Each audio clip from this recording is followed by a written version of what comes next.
Imagine if every single day the amount of ETH in your wallet increased without you needing to do anything. And I'm not talking about risky DeFi protocols, I'm talking about safe and consistent yield on your ETH. This is completely possible by staking your ETH on Ethereum 2's beacon chain. Not only is this possible, but there are 13 million Ether doing this right now, earning around 4% yield. And if you aren't doing this, you're actually falling behind, because right now the current supply growth of ETH is around 3.7% per year. But the thing is, there is a catch. In order to get that 4% yield on your ETH, you need to lock it. And when you lock it, you actually have no idea when you'll get access to it again. Once you stake it on the beacon chain, there's no going back. You won't be able to withdraw it until the merge happens and those ETH get unlocked. While there is a date set for the merge of September 19th, we don't know if we'll actually hit this date,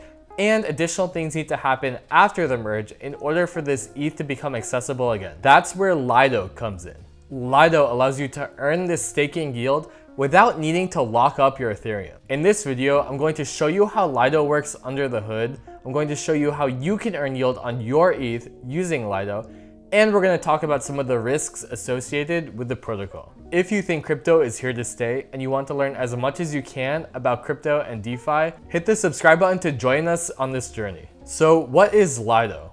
At its core, Lido is a liquid staking protocol for Ethereum. You've probably heard that Ethereum 2.0 will switch over Ethereum from a proof of work model to a proof of stake model. In a proof of stake model, the consensus on the blockchain is maintained by validator nodes. Validator nodes put their ETH at risk, or they stake it, and then they validate transactions that are running through the blockchain. Validators get rewarded in the form of staking rewards, which is currently hovering around 4%. These staking rewards are the yield that we're talking about. But it's not so easy to be a validator. First of all, the minimum staking requirement is 32 ETH, which is currently around $50,000. You also need constant uptime. So if there's ever a power outage or a network outage, you'll have your stake slashed and lose some of that ETH. And until the merge happens, you can't just pull your ETH out of the beacon chain. So again, this is where Lido comes in. In order to use Lido, you just deposit your ETH into the Lido contract, and they give you an IOU in the form of the staked ETH token. At the time of recording this video, Lido is only available on Ethereum's mainnet,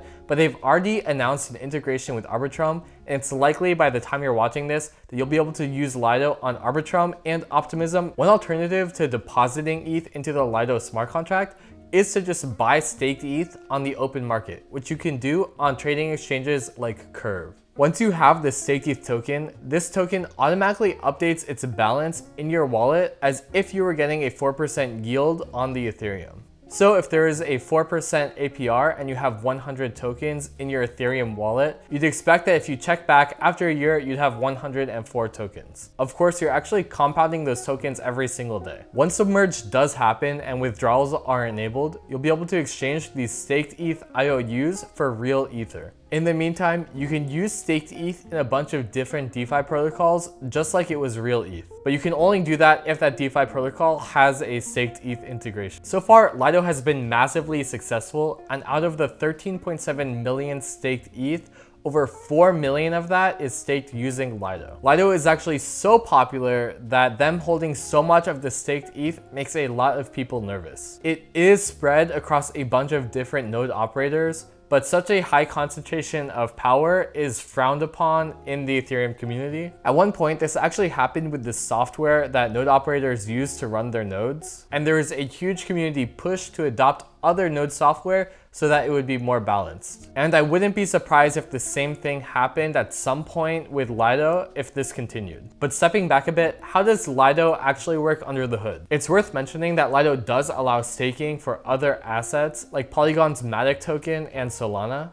but the vast majority of their product is in Ethereum, so that's what we're going to be talking about. So as you deposit ETH into Lido's mainnet staking contract, it automatically gets distributed amongst its whitelisted node operators. These distributions happen in batches of 32 ETH. Right now, there are 29 different node operators, which were all voted on by governance of Lido's DAO. Lido's DAO is incredibly important because they also hold the power of the withdrawal credentials for all of this ETH. Well, actually not all of it. Originally, ETH was controlled by a 6 of 11 multi-signature wallet, which means that 11 people held keys and 6 of them are required to move the ETH. And the first 600,000 Ether that were deposited under this system are still controlled by that multisig. But then Lido upgraded into this DAO governance model, and the rest of the ETH are controlled by the DAO. More specifically, this withdrawal is controlled by a blank upgradable smart contract that is controlled by the DAO. So once the merge happened and all of Lido's ETH was available to withdraw,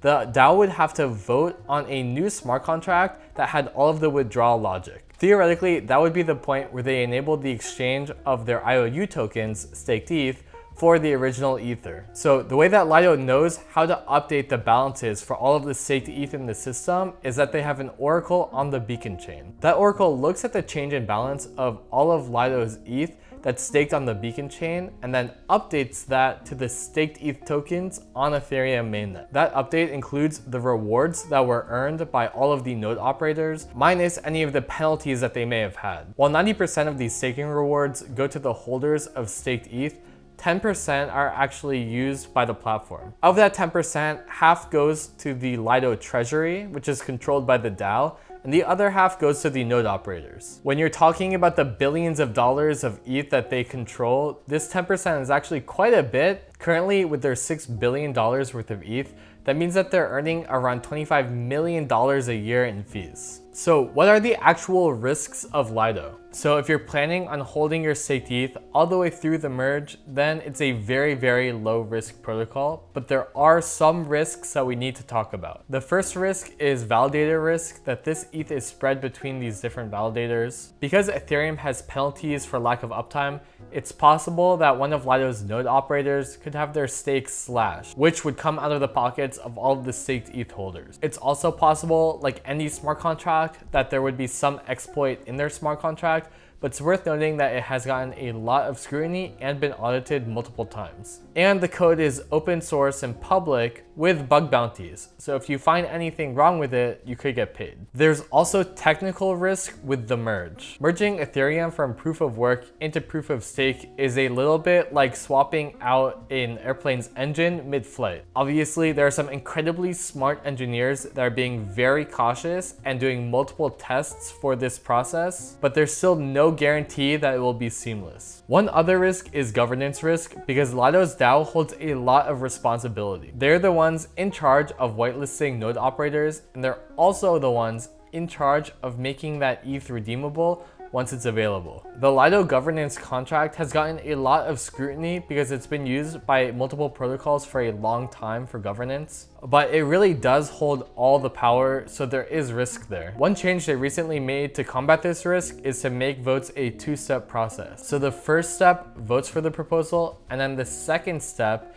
is a phase where the proposal can only be vetoed. Finally, one of the major risks is something that's already happened, and that's the price of staked ETH. You may have seen my video on what happened between staked ETH and ETH, but the price of staked ETH lost its peg to the price of ETH. This is absolutely not the same thing as what happened with Terra and UST, because there was never any risk of this staked ETH not being redeemable for ETH. But what did happen is a lot of people levered up their financial positions, trying to squeeze every last drop of yield they could out of staked ETH. And this massive leverage basically created a liquidity crisis where all of these positions could have been liquidated. And many were when the price of staked ETH fell by almost 10% compared to the price of ETH. Currently, the price of staked ETH is trading at about a 2% discount. And as we get closer and closer to the date where we're able to exchange our staked ETH for ETH, I'd expect this number to continue going down. But currently there's no hard peg between the price of staked ETH and ETH, so you should never open a financial position that depends on them, unless you're aware of those risks. So that's Lido. By the time you're watching this video, you're probably already able to buy staked ETH on Arbitrum or Optimism,